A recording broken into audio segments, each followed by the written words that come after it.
Greetings and welcome to our series of weekly devotionals. This week we're looking at a part of the story, a familiar story of Noah's Ark. And, several years ago I remember an online email conversation I had with an atheist. And he kept insisting that, one of the reasons he didn't believe in God was that he could not explain why bad things happen to good people. The existence of tragedies in life, and he wanted me to offer a sufficient explanation.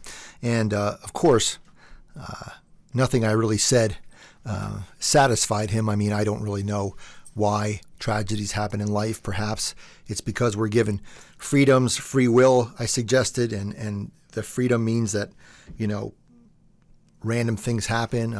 I explained that I believe that while bad things happen, that God was never the author or the cause of tragedies in the world. And, I said, well, maybe, if challenges don't happen, we wouldn't appreciate all the good things that happen in life. At the end of the day, I really have no idea. And none of the answers I gave satisfied this particular individual. And I think that's one of the struggles that people and people of faith have, is trying to explain tragedies in the world. And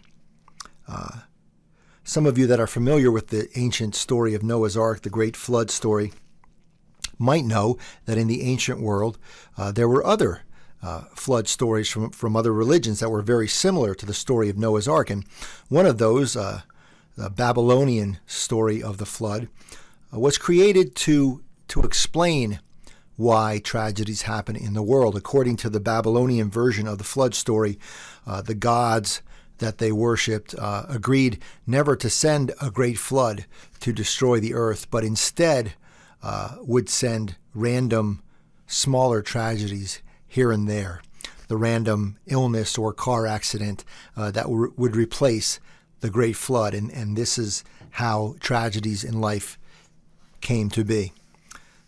The story of Noah's Ark, the flood story in the book of Genesis, does not seek to explain tragedies. Instead, it goes in another direction, and I think explains blessings in life. In the story, we read that God created a covenant with God's people, that this covenant was everlasting, that God promises to never again destroy life, to never again wreak destruction upon creation. And as the result of this story of the flood, grow the seasons of the earth, winter, spring, summer, fall, promising us that there's always newness, new growth around the corner, that there's always hope for tomorrow. And so far from explaining tragedies, I think this story much more so explains the blessings that we experience in life.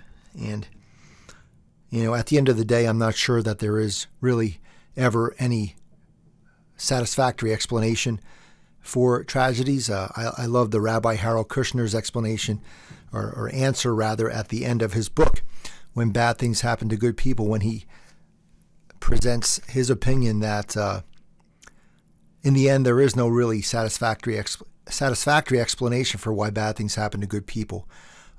But the word answer can also mean respond. And he says there is an appropriate response to the tragedies in life. And that is to recognize that the two things that God has given us, the two weapons God has given us to combat tragedies, are forgiveness and love.